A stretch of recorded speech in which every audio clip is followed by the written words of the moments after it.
На скапа гардероба и луксузно шетање Бојан Јовановски потрошил 180.000 евра во Италија, откако го земал милионот од Орце Камчев.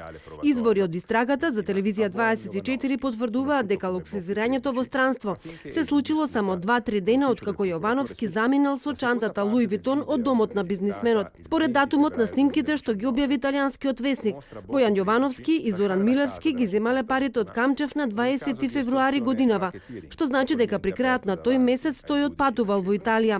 Парите во кеш ги пренел преку границите на истиот начин како и што ги добил од Камчев, спакувани во чанта.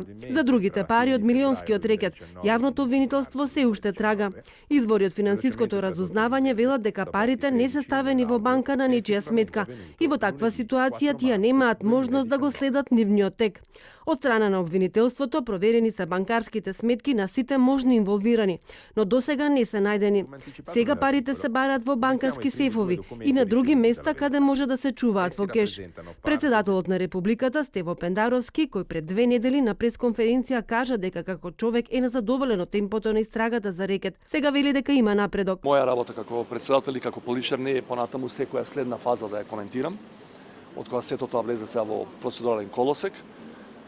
Апелирам до сите нас да бидеме стрпливи, да почекаме што процедурата, законската процедура ќе покаже и дури после извесен период од кога ќе имаме нешто видливо, да речеме, прв степен, втор степен, евентуално пресуди, да можеме да коментираме во целина.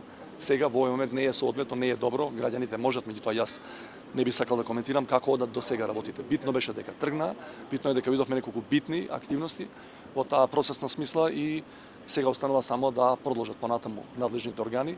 Повторувам, при тоа и јас и сите ние што сме во овој момент политичари сакаме да видиме брза истрага, меѓутоа и темелна истрага и истрага во која нема да се чувствуваат странични влијанија, ниту од бизнис заедницата, ниту евентуално од политичарите. Премиерот Заев се уште не добил покана да даде исказ во јавното обвинителство за случајот рекет, но можно е наскоро и други лица да бидат опфатени во истрагата.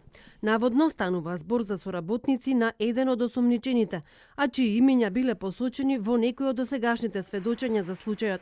Истовремено се чека да завршат и контролите на УЈП во фирмите поврзани со Бојан Јовановски. Даночните инспектори во понеделникот влегоа во БМЈ Медија Груп, телевизија 1 ТВ и Меѓународниот сојуз. Даночниците проверуваат за финансиските приливи и одливи на средствата во овие фирми, но и на физичките лица кои примиле пари од таму.